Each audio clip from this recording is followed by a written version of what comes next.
December cricket parade গ্রাউন্ডে 5 লক্ষ কণ্ঠে গীতা পাঠ হবে। এই গীতা পাঠ বেশ কয়েক বছর আগে বাংলায় প্রথমে মায়াপুর থেকে শুরু হয়েছিল। তার আগে বিভিন্ন শহরে গ্রামে ছোট ছোট আকারে হয়েছে। মোটামুটি 7-8 বছর ধরে এরকম চলার পরে মায়াপুরে শুরু হয়েছিল 23-এ, 24-এ, 22-এ, 23-এ কলকাতা ব্রিগেড প্যারেড গ্রাউন্ডে 1 লক্ষ কণ্ঠে গীতা পাঠ হয়েছিল। তারপরের বছর 2024-এ শিলিগুড়িতে হয়েছিল 1 লক্ষ।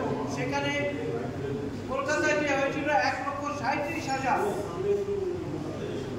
নাগরিকের সমাগমে গীতা পাঠ হয়েছে। 1,25,000 সমাগমে শিলিগুড়িতে গত বছর হয়েছে। এবছর ক্রিকেট প্যারেড গ্রাউন্ডে 5 লক্ষ নাগরিকের আয়োজন আমরা করব। সেই উপলক্ষে আজকে প্রেস বার্তা, এই প্রেস বার্তায় যারা সম্বোধন করবেন তাদের সঙ্গে একবার পরিচয় করিয়ে দিচ্ছি।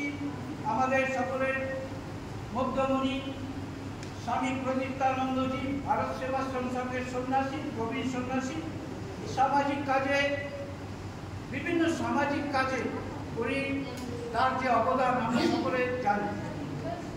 তার ডান দিকে রয়েছেন স্বামী নির্গুণানন্দ প্রেম মন্দির ঋষরা আশ্রম, তারও সামাজিক কাজ প্রভাব আর অপরিসীম।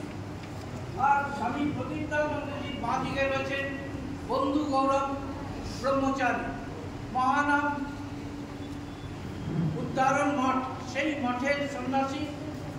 ওনারও সামাজিক কাজ রয়েছে, সমাজের জন্য বিভিন্ন দিকের কাজ ওনার মধ্যেও উনিও করেন। এদিকে রয়েছেন জগদ্ধাত্রী প্রভু, ইনি ইস্কনের সঙ্গে আছেন, সামাজিক কাজের সঙ্গে যুক্ত আছেন। সর্বানন্দজি আছেন, সর্বানন্দজিও সামাজিক কাজের সঙ্গে আছেন আর ধর্ম বিস্তারের কাজেও এনারা রয়েছে। আজকের প্রেস বার্তায় স্বামী প্রদীপ্তানন্দজি প্রথমে বলবেন। আমি প্রদীপ্তানন্দজি এই বিষয়ে থাকা, তারপরে যা কার্যক্রম হবে সেটা স্বামী নির্গুণানন্দজি বলবেন।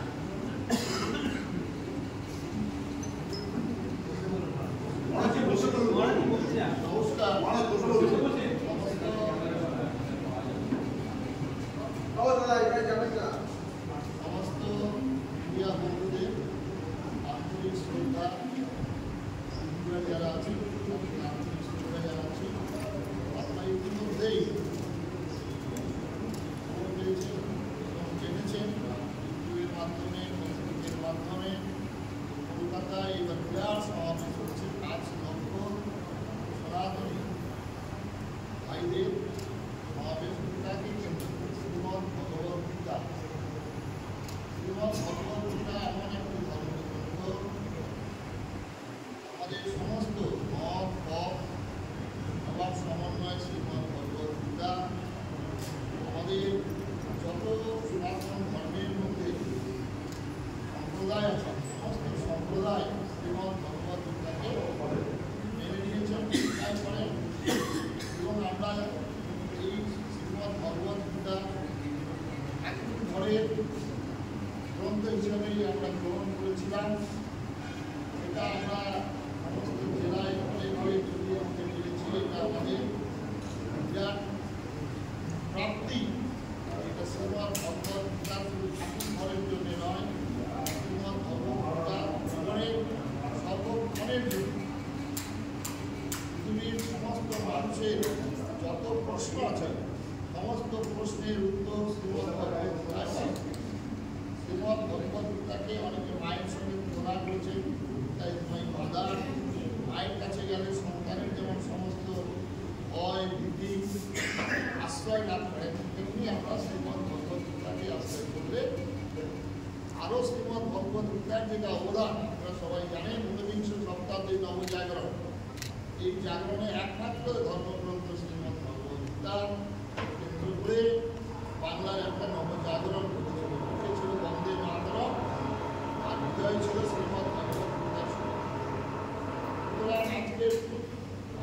ভারতবর্ষের বিশেষ করে বাংলা যে আমাদের অবক্ষয় নানা দিক থেকে এবং বিশেষ করে যুব সম্প্রদায় যেভাবে আজকে বিভ্রান্ত হচ্ছে, যুব সম্প্রদায় যেভাবে তাদের মধ্যে নানা রকম ভ্রষ্টাচার আসছে, নানা রকম তাদের দুঃখ যন্ত্রণা ভোগ করছেন, সেখান থেকে একমাত্র তাকে আশ্রয় করলে তারপর তার নির্দেশ যদি আমরা মেনে চলি, তাহলে আমাদের ইহকালে যেমন আমরা শান্তি পাবো, আমাদের ইহকালে যেমন আমাদের মুক্তি হবে, ইহকালের জন্য আমাদের এই জন্যই শ্রীমদ্ ভগবত গীতার কথা বলতে গিয়েও নজরুল বলেছিলেন, হে পার্থ সারথী বাজাও বাজাও তব পঞ্চজন্য শঙ্খ ধনুগিরি টঙ্কার হানো হানো গীতা মন্ত্রে জীবন। সেই মন্ত্রকে মাথায় করে আমরা কিছু সন্ন্যাসী তৈরি করে আমরা পশ্চিমবঙ্গ ব্যাপী শুধু নয়, আসাম থেকে আবেদন আসছে, ঝাড়খণ্ড থেকে আবেদন আসছে, বিহার থেকেও আসছে, এই কলকাতার গ্রামের মতো আমরা আপনাদের যাচ্ছি, আপনারা এখানে এসে শ্রীমদ্ ভগবত, এই জন্য শ্রীমদ্ ভগবত গীতার এই পঠন পাঠন আর এতে সব থেকে সাহায্য করছেন আমাদের মিডিয়া বন্ধুরা, প্রচণ্ড যার জন্য আজকে সারা পশ্চিমবঙ্গ, পশ্চিমবঙ্গের বাইরে, ভারতবর্ষের বাইরে আজকে একটা আমেরিকা থেকে আপনাদের উদ্দেশ্যে অনেক ধন্যবাদ। মিডিয়া এমন একটি যে গণতন্ত্রের একটা চতুর্থ স্তম্ভ, বর্তমান ভারতবর্ষ বাংলার পরিস্থিতির পরিপ্রেক্ষিতে আমরা যেভাবে এগিয়ে এসছেন, তা বিশেষ করে আজকে এই প্রসঙ্গে বলতে হয় যে বাংলাদেশের ঘটনা আপনারা যেভাবে তুলে ধরেছেন আমরা অনেকেই জানতে পারছি। আপনাদের উদ্দেশ্যে অনেক নমস্কার, অনেক ধন্যবাদ। সংবাদ মাধ্যমের মানুষদের স্বাগত জানাচ্ছি এবং শুভেচ্ছা জানাচ্ছি, অভিনন্দন জানাচ্ছি। ভারতবর্ষের অস্তিত্ব, স্বাভিমান এবং ভারতের ঐতিহ্য ধারক বাহক রূপে আমরা যে এই গীতা পাঠকে এখনো পর্যন্ত বয়ে নিয়ে চলেছি এবং আগামী প্রজন্মের কাছে তুলে ধরার পরিকল্পনা নিয়েছি। আপনাদের সহযোগিতায় আমরা উদ্ভূত এবং তার জন্য অভিনন্দন জানাচ্ছি। আপনারা আগে শুনেছেন, এবছর আমাদের চতুর্থ বর্ষপূর্তি ভগবত গীতা পাঠের যে মহাসংকল্প আমরা গ্রহণ করেছিলাম মায়াপুর থেকে, তা এবছর চতুর্থ বর্ষপূর্তি হচ্ছে আগামী 7ই ডিসেম্বর ব্রিগেড গ্রাউন্ডে। আগামী 1 ডিসেম্বর আমাদের পঞ্জিকা মতে ভগবত গীতার জন্ম জয়ন্তী। বিশ্বের এই একটি গ্রন্থ আছে, সমস্ত ধর্মপন্থ যা যা আছে তার মধ্যে একটি গ্রন্থ পাওয়া গেছে যার জন্ম জয়ন্তী পালন হয়, তার নাম শ্রীমদ্ ভগবত গীতা। আনুমানিক 5126তম বর্ষপূর্তি এবছর শ্রীমদ্ ভগবত গীতা। সেই জন্যে আমরা এটাকে 1 তারিখে অর্থাৎ 1 ডিসেম্বর আমরা একটু অনুষ্ঠানের মাধ্যমে, যেহেতু ওদিনকে আমাদের ব্রিগেডের প্রবেশ হবে 1 ডিসেম্বর, 1 তারিখে বিধিবৎ মণ্ডপ নির্মাণের কার্যসূচি আমরা গ্রহণ করেছি। কলকাতার দইঘাট থেকে 1008 কলস যাত্রা হবে, সঙ্গে আমাদের সনাতন মত অনুযায়ী ব্রাহ্মণ পুরোহিত বেদপাঠ করবেন, নাম সংকীর্তন করবেন। এরকমভাবে আমাদের সমস্ত পরম্পরা, মতুয়া থেকে শুরু করে অন্যান্য সমস্ত আমাদের হিন্দু সনাতনী ভাই বোনরা সকলেতে অংশগ্রহণ করবেন। একটি শোভাযাত্রা সহকারে সেই পবিত্র গঙ্গার জল, গঙ্গা পূজন করে আমরা 1008 কলসে জল ভরে সেই পবিত্র জল ব্রিগেড ময়দানে নিয়ে আসব এবং সেইখানে আমাদের বিধিবৎ বাস্তু পূজন হবে। যে কোনো মণ্ডপ নির্মাণ করতে গেলে সনাতন ধর্ম মতে তার শুদ্ধিকরণ করতে হয়। সেই জন্য সমস্ত দেবতাদের সেখানে আমরা মন্ত্রের দ্বারা আবাহন করব এবং করে সেখানে 1 তারিখ 1 ডিসেম্বর এবং সকালবেলায় 9টার সময় সেই শোভাযাত্রা শুরু হবে এবং তারা 1টা পর্যন্ত কার্যক্রম চলবে। বাস্তু পূজনের পর শ্রী জগন্নাথ ক্ষেত্র থেকে প্রভুর মহাধ্বজ এসে গেছেন। সেই মহাধ্বজকে আমরা সাধু সন্ত এবং সবাই মিলে সেই মাঠেতে অর্থাৎ ব্রিগেড প্যারেড গ্রাউন্ড আমাদের মণ্ডপ নির্মাণের স্থানে আমরা শ্রী জগন্নাথ দেবের মহাধ্বজকে স্থাপনা করব মন্ত্র পাঠের দ্বারা এবং সেই দিন থেকে আমাদের এই অনুষ্ঠান শুরু হয়ে যাবে, অর্থাৎ মণ্ডপ নির্মাণের কাজ শুরু হয়ে যাবে। 7ই ডিসেম্বর মূল অনুষ্ঠান শুরু হবে সকাল 9টা থেকে, যেখানে আমরা ওই মাঠের ভেতরে গেট পয়েন্ট থেকে মঞ্চ পর্যন্ত একটি মাঠের ভেতরে একটি শোভাযাত্রা হবে। সেই শোভাযাত্রায় শ্রীমদ্ ভগবদ গীতা একটি রথের উপরে আমরা তাকে স্থাপনা করে আমরা সেখানে নাম সংকীর্তন পুষ্পবৃষ্টি ইত্যাদির মধ্যে দিয়ে সেই শ্রীমদ্ ভগবদ গীতাকে মূল মঞ্চে স্থাপনা করব এবং সেখানে আরতি হবে এবং উপস্থিত প্রায় 2000 সাধু সন্ত সারা দেশ থেকে আসছেন। তাদেরকেও বিধিবৎ মালা চন্দনাদির দ্বারা বরণ ক্রিয়া সম্পন্ন হওয়ার পরে আমাদের এই গীতা পাঠ শুরু হবে। আমাদের এবছরের গীতা পাঠের 3টি মঞ্চ তৈরি করা হচ্ছে, মূলত 4টি মঞ্চ। মূল মঞ্চের নাম দেওয়া হয়েছে পার্থ সারথী মঞ্চ। এছাড়াও আরো 2টি মঞ্চ রয়েছে। একটির নাম হচ্ছে প্রেমাবতার শ্রী শ্রী মহাপ্রভু চৈতন্য মহাপ্রভু মঞ্চ, আরেকটি হচ্ছে আমাদের শ্রী শ্রী শঙ্করাচার্য মঞ্চ। আর এছাড়াও একটি সাংস্কৃতিক মঞ্চ থাকছে, যেখানে আমাদের কিছু ধর্মীয় সঙ্গীত এবং গীতা পাঠ সমবেতভাবে আমরা সেখানে করব। 3টি মঞ্চতেই অর্থাৎ পার্থসারথী মঞ্চ, চৈতন্য মঞ্চ এবং শঙ্করাচার্য মঞ্চ, 3টি মঞ্চতেই কেবলমাত্র এই 2000 সাধু সন্তদেরই সেখানে বসার ব্যবস্থা হয়েছে। আমরা এবছর পূর্ব ভারতের সর্ববৃহৎ গীতা জয়ন্তী পালন করতে যাচ্ছি।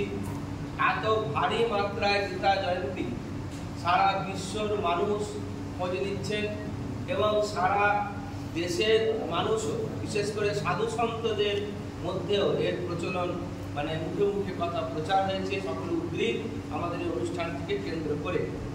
সেই ক্ষেত্রে আমরা মূল অনুষ্ঠান 9টায় শুরু করে দেব এবং অভিজিৎ মুহূর্ত অর্থাৎ বেলা 11টা 15 মিনিট থেকে 12টা অর্থাৎ 11টা থেকে 12টার পর্যন্ত গীতার 3টি অধ্যায় আমরা এবারে সমবেত কণ্ঠে পাঠ করব।